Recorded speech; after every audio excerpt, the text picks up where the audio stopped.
Hey, what's happening, Every Nation? Bryanston Sevilla here. Welcome to our online platform. Hey, before you do anything else, we want to welcome those of you who are watching our online platform for the very first time. Maybe it's even your second time. Welcome to Every Nation Bryanston Online. Hey, please do us a favor. Click on our connection card so we might get in touch with you. Also, you clicking on our connection card gives us an opportunity to serve you in any possible way, whether you are part of us here in the beautiful city of Johannesburg or anywhere watching around the nation or the nations of the world. We would love an opportunity to connect with you and find ways that we can serve you. On the connection card, right at the bottom, you'll find 3 different charities you can choose from. These charities are doing great work in the city, and as a gift, we would love if you would choose one charity of your choice from the 3, and we will donate 100 Rand to a charity of your choice just because you tuned in right here at Every Nation Bryanston. Welcome again to you. Before we get into the word, I have one major announcement broken up into 3. This is for our Easter weekend, and as we announced last week, this coming Easter, what we are going to do is that on Good Friday, we are going to be having one morning service at 10 a.m. in our Every Nation Bryanston venue. If you are watching online, we'll be here online on Good Friday to serve you with the word, and hopefully that will help you. So Good Friday, 10 a.m. morning service at our in-person gathering, and here online will be our Good Friday service experience. Then we will also be having one service on Easter Sunday, and that will be a 10 a.m. service, and this service is going to happen out on the field at our Bryanston venue. So we look forward to having you there, and what we're going to do is that straight afterwards, we're going to have baptisms. So if you would like to sign up for baptisms, or you have any questions about what baptism means, why it is an essential part of our faith, sign up today for baptisms, and we'll be in touch with you during the week, and hopefully you will be getting baptized on Easter Sunday along with other friends and family as well. So quick reminder, Good Friday, 10 a.m. service, which will be online and in person. And the big one, Easter Sunday, will be a 10 a.m. service, not 2 services on Easter Sunday, but 1. 10 a.m. service out in the field at our venue in Bryanston. And afterwards, we'll be baptizing folks, and we look forward to seeing you there, as well as seeing you here online if you will be watching. Hey, we are continuing with our series, The Greatest Story Ever. Today, we're actually going to look at Abraham and Isaac. This is a continuation from last week as we spoke about Abraham and Melchizedek. And I'm hoping that this series, this time of leaning into the story of God, is impacting you in different ways. And would love to hear how you are finding the series so far. If it's helpful, drop us a comment on our YouTube channel. Let us know what you've been enjoying about the series, how it's been impacting you and your view of life and your view of the Bible. Today, we're going to look particularly at the story of Abraham and Isaac. And what this is meant to do is inspire us to understand what faith is all about. So if you have your Bibles, take them out, take a notepad out, and let's get to work.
Earlier on this week, all over the world, on your Facebook feeds or Twitter, whatever you have, and maybe even on news outlets that you watch, the whole world paused and commented on this picture.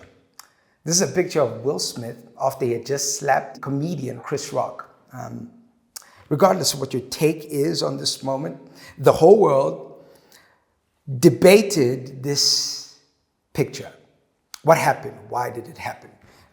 How could one prevent it? What should the consequences be? Everybody was speaking about this. The interesting thing is that before this moment, about a day or two before this moment, a guy by the name of Samuel L. Jackson won his first ever Oscar. This is a picture of him being embraced by his longtime friend Denzel Washington. Also, straight after the Will and Chris moment, the actual award that Chris Rock was there to present was won by another first-time Oscar winner, whose name is Questlove. He won an Oscar for a music documentary that he had put together. Isn't it interesting that these images are a reflection of what life feels like at times? That we can be in the midst of a tough moment whilst celebrating a beautiful moment. That we can be in the midst of saying hello to a new opportunity whilst feeling the pain of saying goodbye to an old opportunity. We can be in the midst of saying goodbye to an old friend who we are burying, whilst at the same time welcoming a newborn nephew into the world. We at times find ourselves caught in between two opposite realities, pain and beauty, life and death, joy and sorrow. At times, this is what our relationship with God feels like. You ever felt like that? That God is loving me, He's blessing me, and then at times you feel like God is killing me.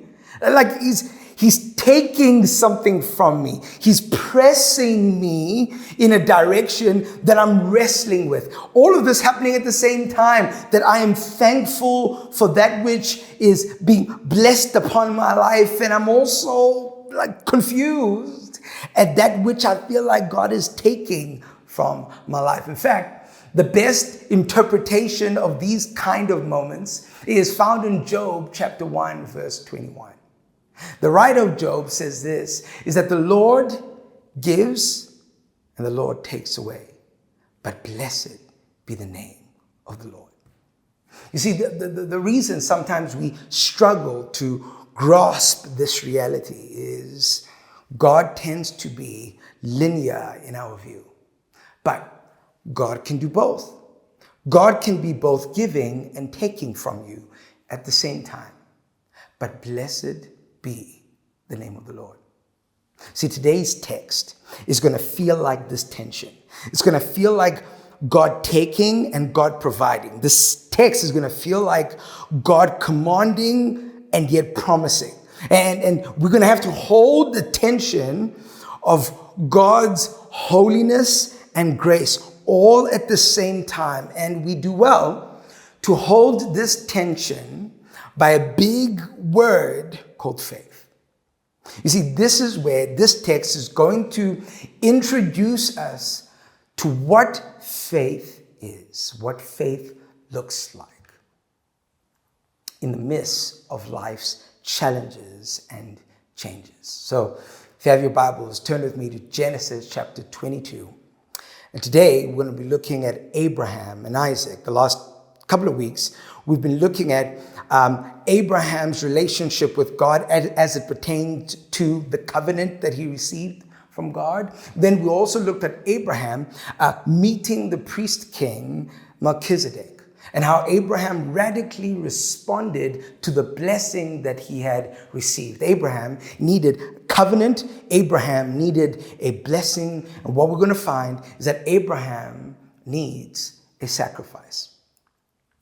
And the way we ought to look into this moment is that you and I need a sacrifice too. And the way that the sacrifice is going to impact our life is that we must exercise faith. We must exercise faith when God tests us. We must exercise faith in our journey with God. We must exercise faith when we know and when we don't know. We are going to be invited through this text to live by faith. So if you have your word, turn with me to Genesis chapter 22 from verse 1. After these things, God tested Abraham and said to him, Abraham. And he said, here I am. And he said, take your son, your only son Isaac, whom you love, and go to the land of Moriah, and offer him there as a burnt offering on one of the mountains of which I shall tell you. So Abraham rose early in the morning, saddled his donkey, and took 2 of his young men with him, and his son Isaac. And he cut the wood for the burnt offering, and arose and went to the place of which God had told him. On the 3rd day, Abraham lifted up his eyes and saw the place from afar. Then Abraham said to his young man, stay here with the donkey. I and the boy will go over there and worship and come again to you. And Abraham took the wood of the burnt offering and laid it on Isaac his son. And he took in his hand the fire and the knife. So they went both of them together. And Isaac said to his father Abraham, my father. And he said, here I am, my son. He said, behold, the fire and the wood, but where is the lamb for the burnt offering? Abraham said, God will provide for himself the lamb for a burnt offering, my son. So they went both of them together. When they came to the place of which God had told him, Abraham built the altar there and laid the wood in order and bound Isaac his son and laid him on the altar on top of the wood. Then Abraham reached out his hand and took the knife to slaughter his son. But the angel of the Lord called to him from heaven and said, Abraham, Abraham. And he said, here I am.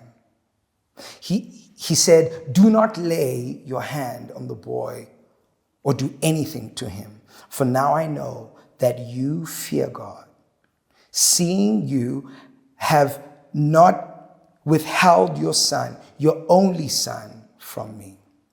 And Abraham lifted up his eyes and looked, and behold, behind him was a ram caught in a thicket by his horns.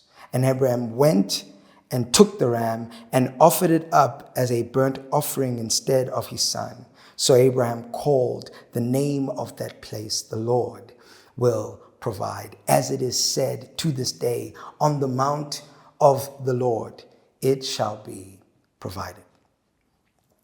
Lord, bless the reading of your word. Meet us and speak to us today. Take us to the mountain. Show us your sacrifice. In Jesus' name, amen. God has been meddling in Abraham's life. If you remember a few chapters before this, Genesis 12, God calls Abraham and he uses similar words that he used in this text. One, God says to Abraham, I want you to go. Here's what I want you to do. I want you to go somewhere that I will tell you. I want you to leave that which you know, and I want you to go to that which you don't know. But I'll tell you as you go. But also, he says to him, I want you to leave your father's house. I want you to leave the sense of security that you have. I want you to leave the sense of inheritance and power and identity that you have. And I'm going to create something from you. I'm going to do something that you don't fully know and that you don't fully understand, but it's going to require for you to leave what you know so that I might do what you don't know. Similarly, in this text, God uses the same words. He calls Abraham to go. This time, he's going to go up onto a mountain.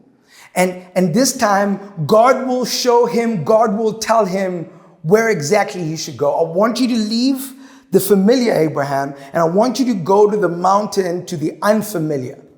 But also, I want you to give up something.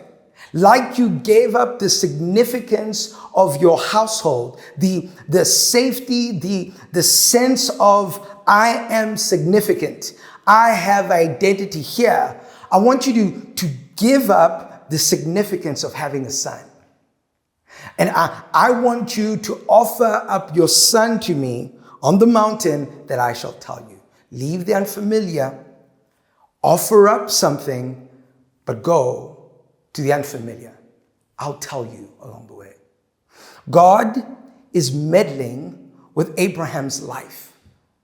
God is shaping Abraham, and the only way Abraham is going to be able to make sense of all of this is that he is going to have to trust God.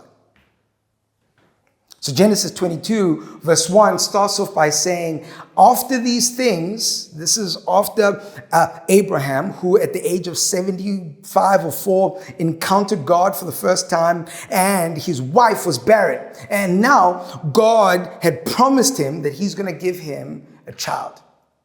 Abraham went through so many permutations of doubting, having faith, all these things. But eventually, Abraham believes God, and he has a son. And his son is named Isaac. And the word Isaac means laughter. The reason he was named Isaac, which means laughter, is that when Sarah heard that she was going to have a child at her old age, the Bible tells us that she responded with laughter, a disbelief kind of laughter.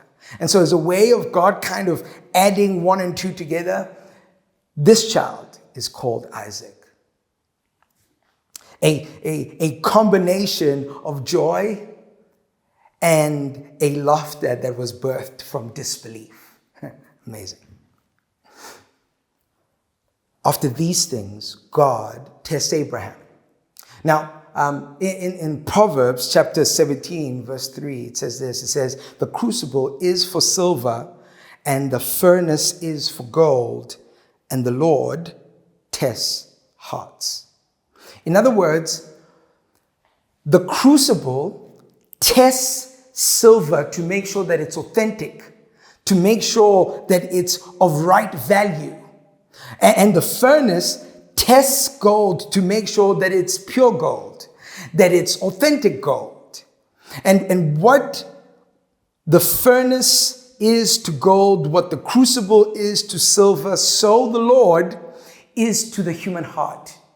God is the one who tests the authentic, who tests the purity of the heart. He's the one who tests the heart. This is how he's going to purify the heart, for us to realize what is in our own hearts. Do you want to know what is in your heart?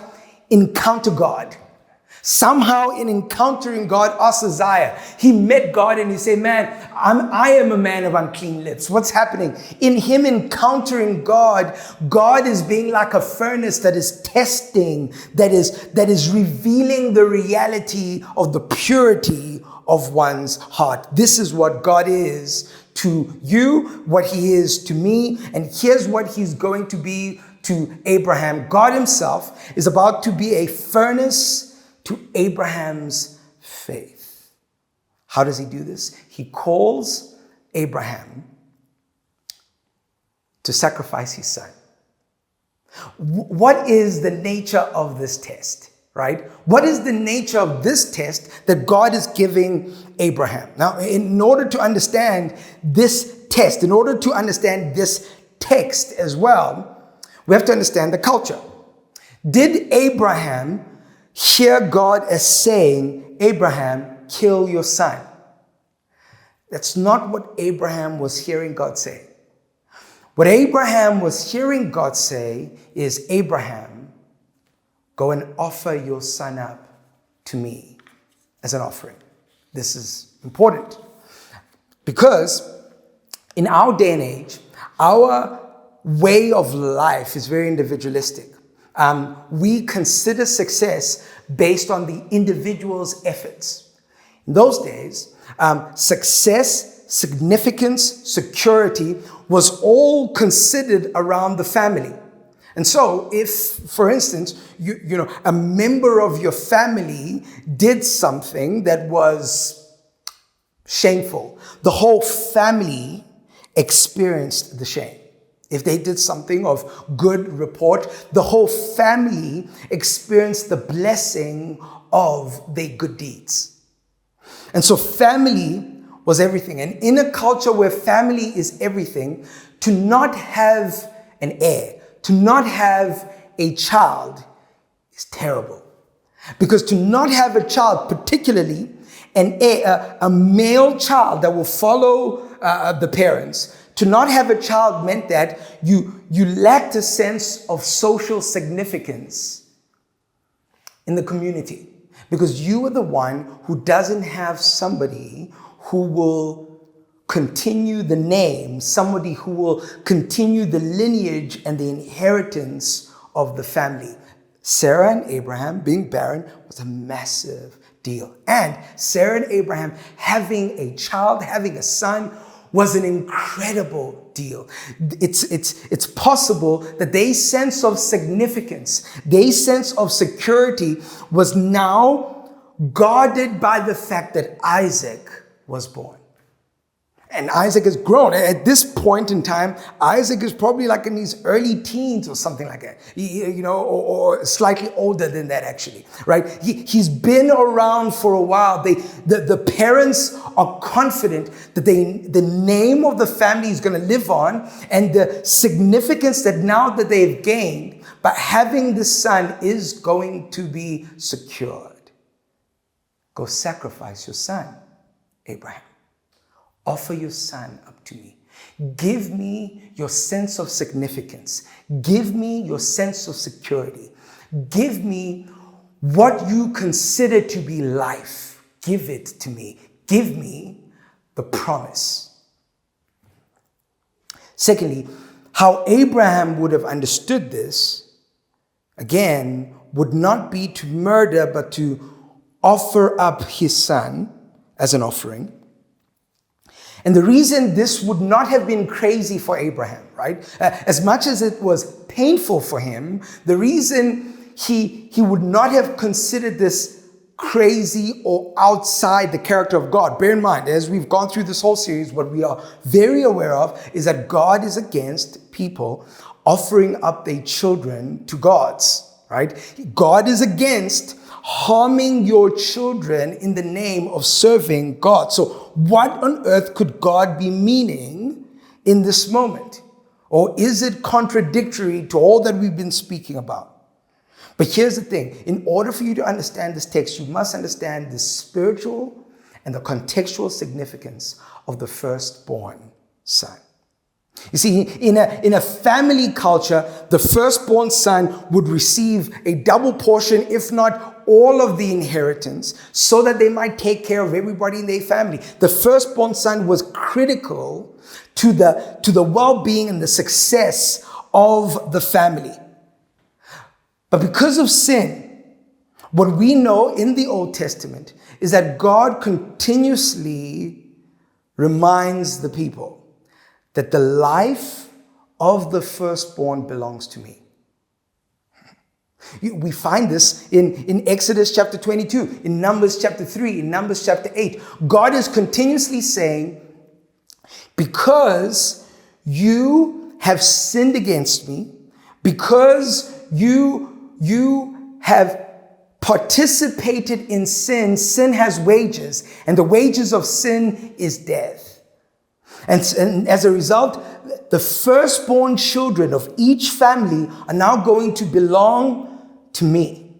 And the way you're going to redeem the firstborn from each family is that you need to sacrifice a lamb in their place. You need to sacrifice a lamb in their place to redeem your firstborn so that your firstborn might function in the way a firstborn ought to. The life of the firstborn would be forfeited unless they redeemed it by sacrificing a lamb. Why? Because, guys, there is a debt for our sin. That's why. There is a debt for our sin. And every person, every family owes this debt to God. We have no account of any child being killed in this particular practice. Why? Because God makes a provision. And the provision is sacrifice a lamb to redeem your firstborn child, your firstborn son. This is important. Why? Because God is a God of justice. The wages of sin is death. Because we've chosen to live apart from his wisdom and his life, what happens is that now we live in a debt of sin, and God has the right to call in his debt. So Abraham is hearing God say, hey, Abraham, I'm calling in my debt. You owe me. Come up to the mountain and offer your significance, offer your promise, offer your firstborn son to me. This is tough, regardless of how you're hearing it. It's tough, but for Abraham, as tough as it was, he understood what was happening, that God is a judge. He understood that somehow God is exercising judgment that he's allowed to exercise, because culturally they knew, well, the firstborn is of this kind of significance. If God calls he's dead, God calls he's dead. We know the story that God never kills Isaac at the end of the day, that a lamb or a ram comes into the picture. But I want you to understand that Abraham is not understanding this moment as murder. He's understanding this moment as giving to God what belongs to him. So, what is the nature of this test? Here it is. If God takes away the promise, will God be enough for Abraham? Guys, think about this. If God takes away the favor he's given you in your life, will you still follow him? If God takes away all the blessings that he's given you, will you still follow him? You see, the nature of the test that Abraham is going through is simply this. Abraham, what is the motive of your faith? Is the motive of your faith my blessings or my favor, or is the motive of your faith me? What is the object of your faith, Abraham? Is it what I give you, or is it me? In the New Testament, Jesus is having a discussion with his disciples. They're in a boat, it's stormy, it's crazy, and Jesus speaks to the storm and it calms down, and he looks at his disciples and he says this, where is your faith? He's assuming that they have faith, but he's asking them, where is it? Where have you placed your faith? What object are you placing your faith in that is allowing you to react the way you are reacting to the storm? Where is your faith? Abraham, where is your faith? You see, every test that you and I go to, the nature of each test we go to is to allow us to see what the object of our faith actually is. Each test tends to have this kind of breakdown. There is a need or chaos or a problem, and then there is an expectation. An expectation we have to either for the need to be met or the chaos to be averted. And then we have an object. The question is, where are you going to hook your expectation to? this need, this chaos, this problem, this expectation you have, are you going to hook it to your effort? Are you going to hook it to your finances, to your relationships, to your children, to your wife, to your parents? Are you going to hook it to something around you that you deem, if my faith is held in this object, I will be okay? And what the nature of the test is to allow you to go, here's where my expectation rests. Here's where my expectation is hooked. What is the object of your faith? As one author once said, it is not the strength of your faith that saves you. It is the object of your faith. Right? If I'm falling from a cliff, right? What's ultimately going to save me is not how strong my faith is in the moment. What's ultimately going to save me is the rope that I'm grabbing onto. How strong is the rope that I'm holding on to? The object that I'm placing my faith in, how strong is it? Is it able to keep me? Is it able, regardless of what I lose, is this object of faith able to save me from the disaster awaiting me? The nature of the test is for you to discover the object of your faith. If you lost everything and everything was gone and the only thing you had was God himself, would that be enough for you? Or are you trusting in what God gives you? Secondly, this text is not just showing us the nature of the test, but it's showing us the nature of faith. Okay, I want to show you a few things regarding this. Firstly, 3 times in this text, Abraham says, "Here I am." The first time, he says it to the Lord. The Lord is speaking to Abraham, and he is present to the Lord. Secondly, it's when his son, whilst they are on the way to the mountain, his son begins to speak to him, where Abraham responds, "Here I am." And then the angel of the Lord speaks to Abraham to prevent him from literally cutting the throat of his son. Abraham responds by saying, "Here I am." This is important. At every stage of the journey, Abraham is present.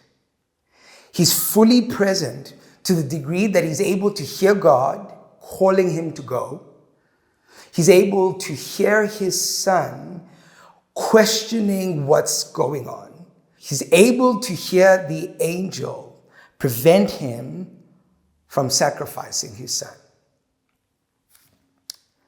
How do we stay present with God in the midst of all that's happening around us when we are facing the good and the tough of life?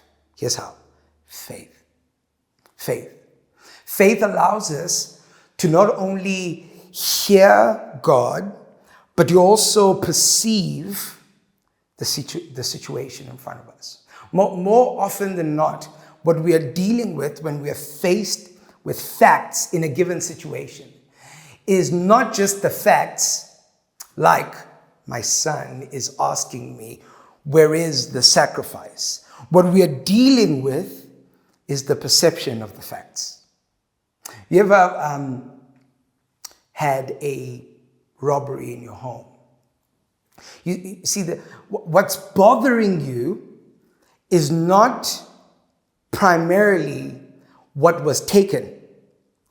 What's bothering you is the perception of how this was taken.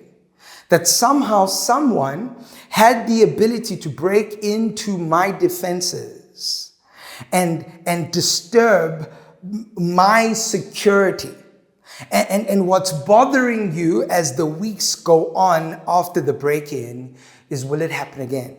Do we have enough defense? Do we have enough security? What's happening? You're dealing not just with the facts of what happened, you're dealing with the perception of what happened. And what we need is the kind of faith that's going to allow us to hear the Lord in the middle of the facts, in the middle of the perception of the facts, in such a way that we are going to be able to move forward into what God has for us. What I want you to then see is this, that faith is twofold. Firstly, faith requires reasoning, right? Faith requires reasoning. In Hebrews chapter 11, verse 17 to 19, in retelling this same story, here's what it says. By faith, Abraham, when he was tested, offered up Isaac, and he who had received the promises was in the act of offering up his only son, of whom it was said, through Isaac shall your offspring be named. He considered that God was able even to raise him from the dead, from which, figuratively speaking, he did receive him back. So here's what I want you to see. When Abraham exercised his faith, one of the fundamental things and primary things that he had to do is that he had to consider. See, this is not blind faith. Abraham had to consider. Abraham had to reason that God was able. Most often on the time when we speak about faith, we speak about faith as this thing of like, just have faith. Just don't think about it. Just trust God. But actually, when we read the Bible, what we understand, you can't have faith without considering. You can't have faith without reasoning. As a matter of fact, you cannot have faith without reasoning. One author put it like this: the reason there is not much faith today is because there is not much thinking today.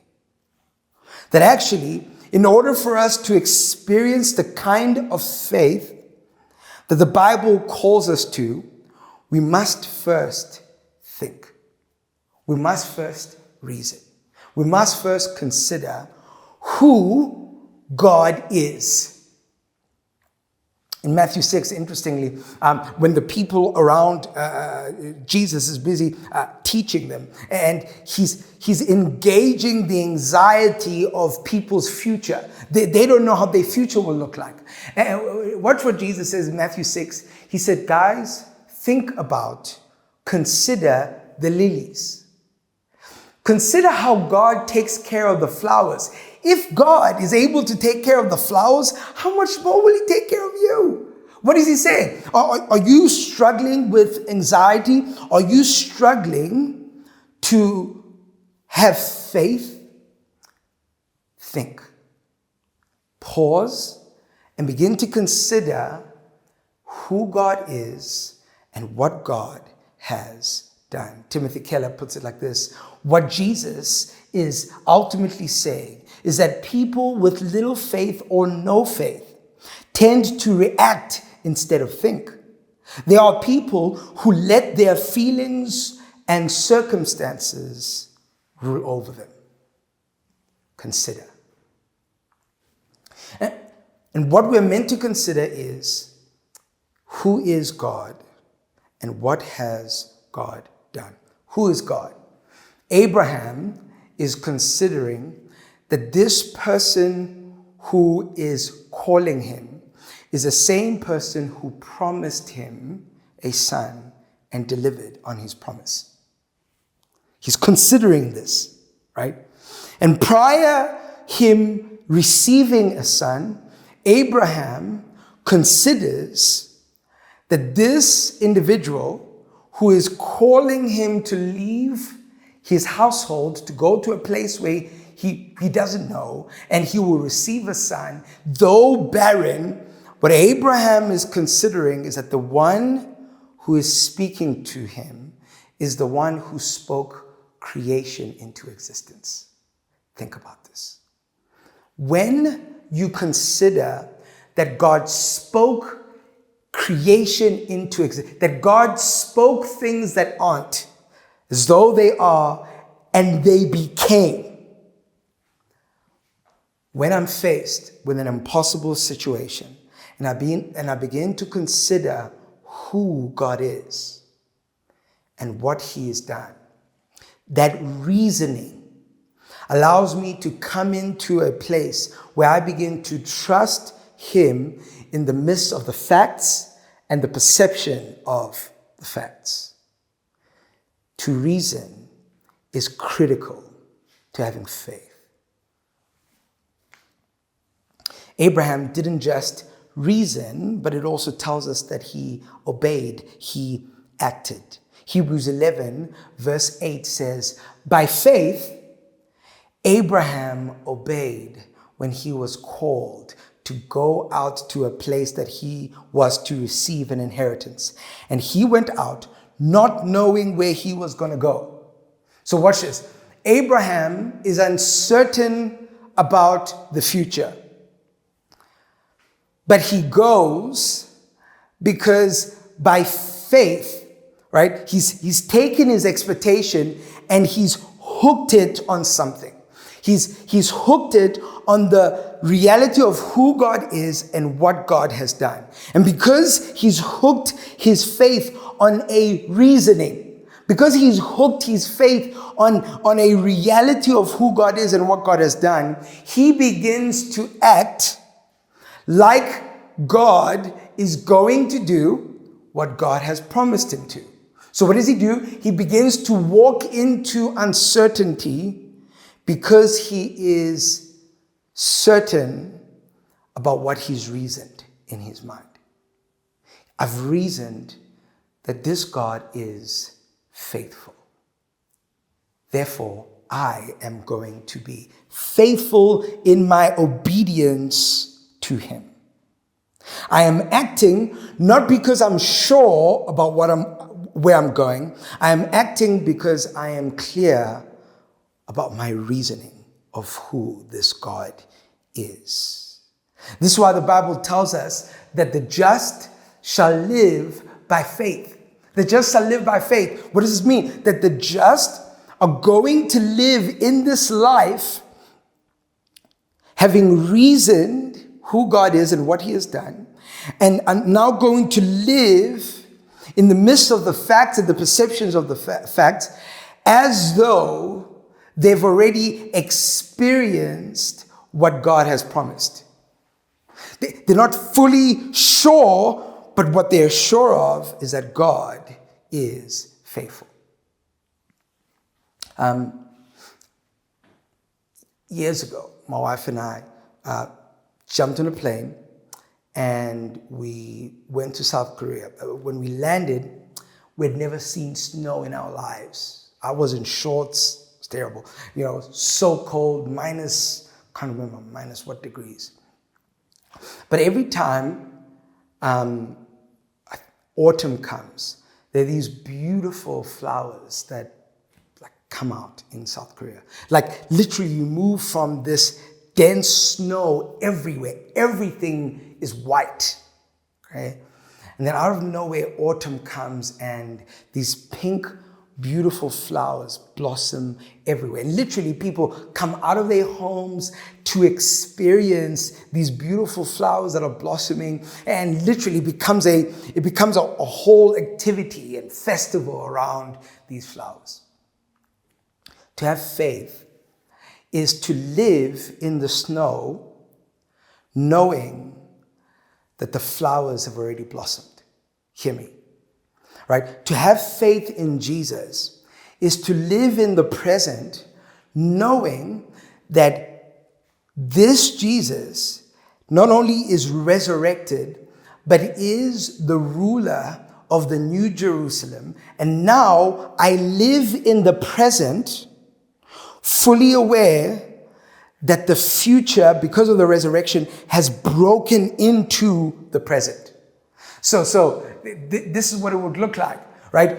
What it would look like is that every day when we wake up knowing that autumn has come.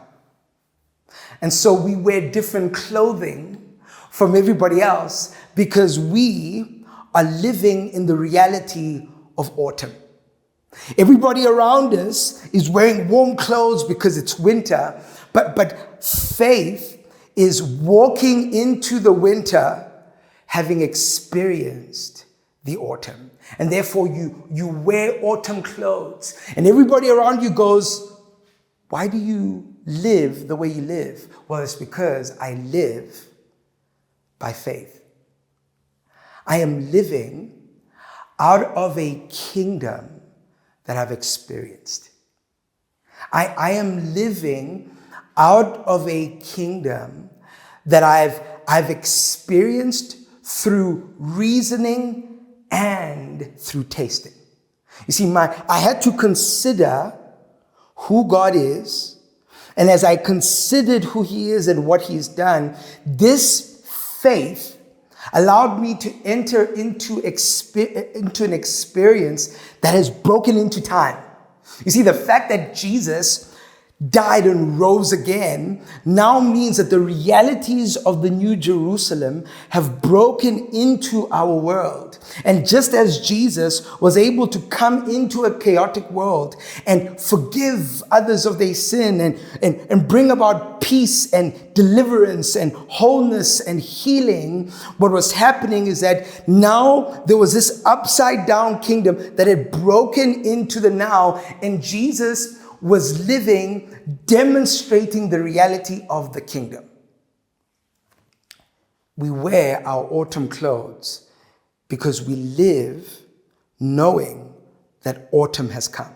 We live knowing that the kingdom of God, which supersedes all the kingdoms of this world, this is the kingdom that has come into this world.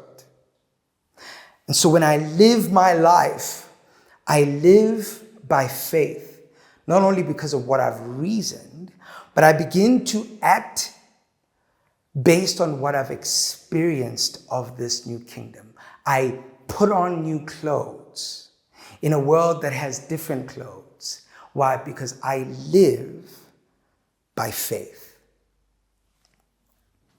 Lastly, I want us to look at not only the nature of the test, the nature of our faith, but also the nature of our provision. When we read the story further in Genesis chapter 22, Abraham finally is now at the top of the mountain. His son, Isaac, has been carrying this wood, and when they get to the top, they lay the wood for the sacrifice out on the altar. And Abraham lays his son down. And he wouldn't have, if he was making a sacrifice in those days, he wouldn't have put the knife through the heart. A sacrifice, you would have to put the knife through the neck. And so his hands are up and he's about to take this knife through to his son's neck. And an angel appears to him. And an angel calls him. And once again, Abraham is present to hear this angel. And this angel shows Abraham that God has provided a sacrifice. He no longer has to offer his son up. But now Abraham lifts up his eyes, verse 13. And behold, behind him was a ram. And it was caught in the thicket by its horns. And Abraham went and took the ram and offered it up as a burnt offering instead of his son. And that's why Abraham calls this place, the Lord will provide. What is the nature of God's provision? I want to suggest two things from this text. The nature of God's provision. One, it fills your need. See, in this moment, Abraham is longing for his son to be resurrected. In this moment, Abraham is hoping that his son will be resurrected by the Lord. And in some way, it's almost as if Abraham actually comes to the mountain with resurrection kind of faith. Because what he's ultimately hoping would happen is that he would walk back down with his son. If you remember earlier on, when he was speaking to the other young men who are walking with him and his son, he says to them, don't worry, we are going up to worship and we will come back. Not I will come back. We will come back from the mountain. He has a resurrection kind of faith that ultimately he's going to walk back down from this mountain with his son. And the provision of the ram allows Abraham to find and his need being met by the Lord's provision. And there are times, guys, where we come to the mountain of the Lord and we are ready to give up whatever we need to give up, and God provides for us in a way that we could have never imagined. And we get on the mountain what we need. And in this particular moment, what Abraham fundamentally needs is a substitute. He needs a substitutionary atonement to take the place of his son so that his son might live. And as the Hebrew says, so that his son might in some way be resurrected. Right? That's what he finds on the mountain. And I want you to know that there are things that you're trusting God for. There are things that you have faith for, that God will provide supernaturally for you, sometimes in the last minute on the mountain. I remember one time, my wife and I were in South Korea. I was sitting on our bed. She was inside the bed. And we were praying. And just as we finished praying, I looked at her and I said, hey, the landlord has sent me a message that we need to pay X amount by, I think it was by tomorrow or something like that. And I said to her, we don't have this amount. And I genuinely don't know what we're going to do. And I said, I think we just need to just trust God and pray. And so we sat there and we began to pray. And while we were praying, true story, I got a text. And the text was actually from a guy who is a member of the Every Nation Bryanston family. The text was from a guy called Wezo. And here's what the text read, right? The text said, hey, I was praying for you, and the Lord told me that I should help you financially with X amount. The X amount that he gave us was the X amount that we needed to pay off the bill that we were owing to the landlord. I can't make that stuff up, and I wouldn't even try and make this stuff up because he would watch this and my wife. No. What happened is that somehow on the mountain of our sacrifice, God provided exactly what we needed. It was amazing, beyond what we can think of. God provided exactly what we needed on the mountain. Guys, sometimes this will happen for you. So, those kind of experiences don't happen when we don't go where God has told us to go. Those kind of experiences, where in the unknown, God shows up in a profound way. These experiences don't happen when we stay when God has told us to go. They don't happen when we choose the familiar, when God has told us to go to the unknown. And there are times when God has called you out of your place of security, out of your place of significance, out of your place of familiarity, and he sends you to a place where it seems like you have no significance, no security, no sense of, I am at home here. And in that place, in that unknown, in that chaotic, God shows up in an unmistakable way that for the rest of your life, you will look back and you go and you will say to yourself, I remember when God did X. Sometimes God calls you and he provides on the mountain. And you might have many questions along the way. You might have doubts as you're walking up the mountain. The issue is not doubt. The issue is, will you consider? Will you reason? And I think oftentimes we try to match doubt against faith. But what I want you to see is that oftentimes doubt invites us into a place where we need to consider deeply. And as we consider deeply, we come into a reality of trusting the character and the purposes of God. There are mountains that God is going to take you to where you will need to sacrifice, and at times, just before you sacrifice, God will provide, and it's amazing. But here's also what I want you to see, is that God, the nature of God's provision is not just generous. It's not just a provision that will fill your need. But sometimes the nature of God's provision will fulfill his story. Hear me. The nature of God's provision sometimes might not meet your need, but might fulfill his story in you. Have you ever prayed for something and you didn't get it? And it was painful at the time when you didn't get it. And 5 years down the line, you're in a completely different place. And you look back and you begin to realize, had God answered this prayer, I wouldn't be experiencing the reality that I'm experiencing now, which I'm so grateful for. You see, what happens is that sometimes a no from the Lord is a yes to the fulfillment of our story. Sometimes a no in the current need we have has to be seen within the greater story that God is meddling in my life because he is producing something in and through my life. And I need to have the patience in the story with God that God is wise, God is good, God is faithful to produce in me that which I cannot produce for myself. And so I respond out of gratitude when he fills my need, but I also respond out of gratitude when he fulfills the story. When I don't fully get it, but he's fulfilling something in me through this. You see, on the mountain, whether you get what you need or not, God will always, always fulfill the story that he has.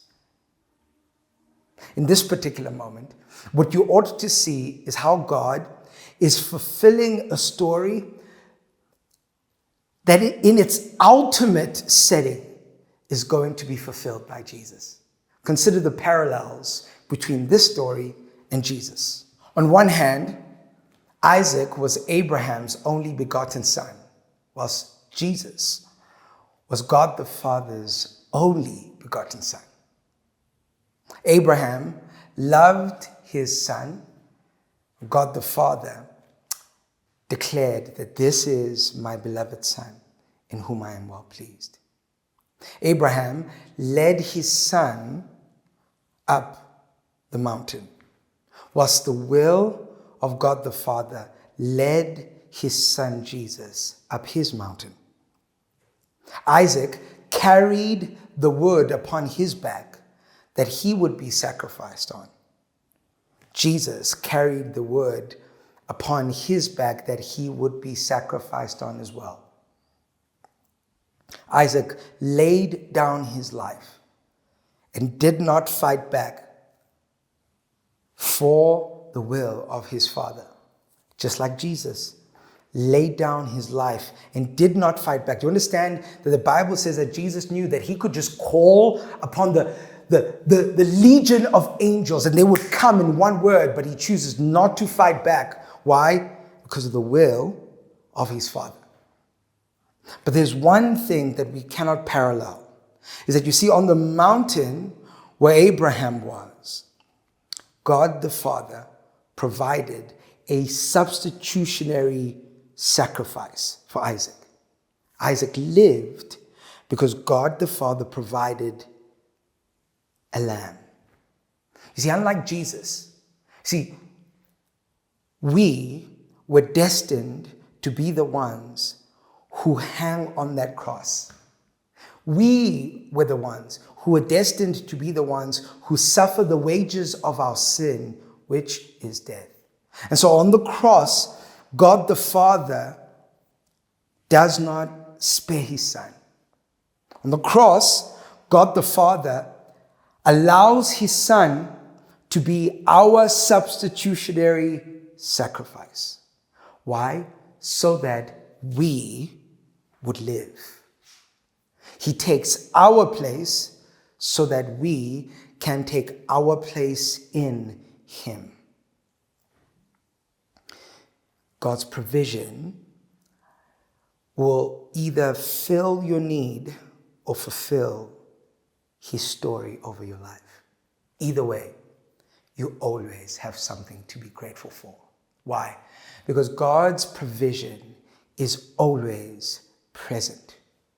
In the tough and in the good, in the mysterious and in the understandable, in the difficult and in the seemingly easy, his provision is always present. And so, what season do you find yourself in? Are you in this season or are you in this season? I want to propose to you that you are in both. You are in a season of both chaos and celebration, of pain and beauty, of ease and difficulty, all at the same time. Is God giving to you or is God taking away from you? I want to propose that he is doing both. He is giving to you in this season and he is taking from you in this season. But here is the good news. We can have faith. We can have faith in the midst of our tests. We can have faith in the midst of God's provision. We can respond by reasoning who God is and what he has done, and by living as though the kingdom has broken into our present world. And now we can live in confidence and humility. Why? Because we can respond to the mountains of God by having faith in him and beginning to trust him, because we know that if he is the object of our faith, whether we lose everything or gain everything, what keeps us firm is not what he gives us, not what he takes from us, but who he is. Let's pray. Father, thank you for once again pointing us to your Son Jesus as our object of faith, as our means by which we reason life and live in life, as our ultimate provision. Thank you for Jesus. Lord, I pray for all of us watching, listening, that we would respond to him in faith today, that we would reason who he is, what he has done.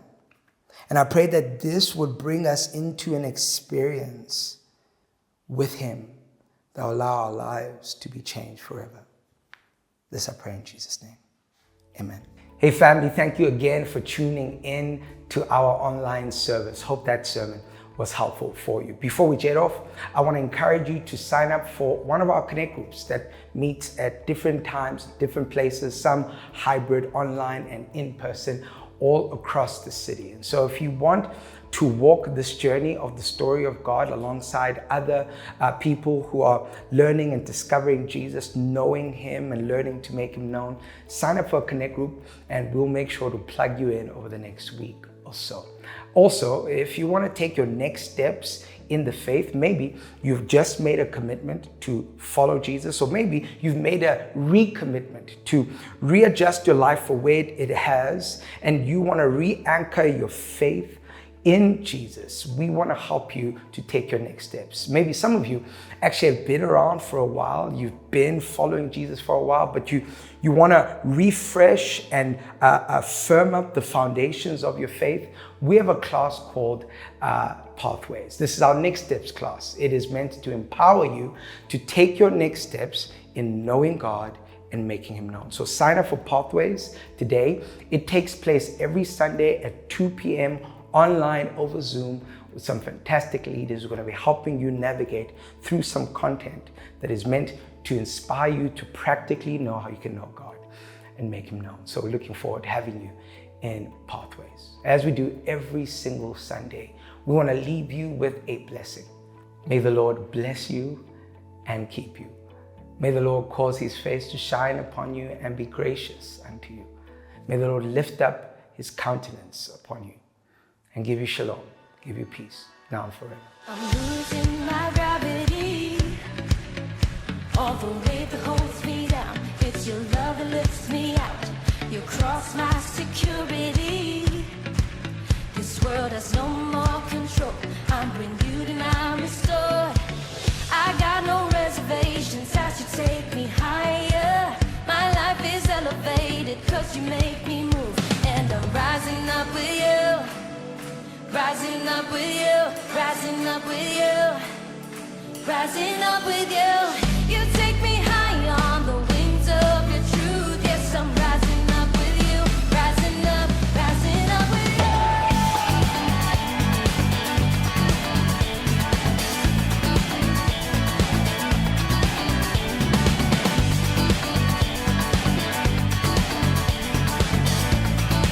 We're gonna sing this together, come on. Stand by your majesty. You make my knees hit the ground, and at your feet cast my crown. Your grace guides a holding me. You pull me up from the dark. I'm looking down above the stars. Come on, you say, I got no reservations as you take me higher. My life is elevated 'cause you make me move. And I'm rising up with you, rising up with you. Rising up with you. You take me high on the wings of your truth. Yes, I'm rising up with you. Rising up with you. Rising up with you. Rising up with you. Rising up with you. Rising up with you. You take me high on the wings of your truth. Yes, I'm rising up with you. Rising up with you. Come on, church. Every young person here tonight, and every young at heart, we're gonna put our hands up like this.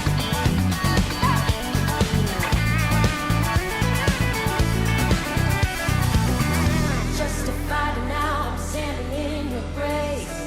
Your fire burning in my heart 'cause I'm forgiven. I'm turning up so all the world can hear your name. Jesus, you're the only way.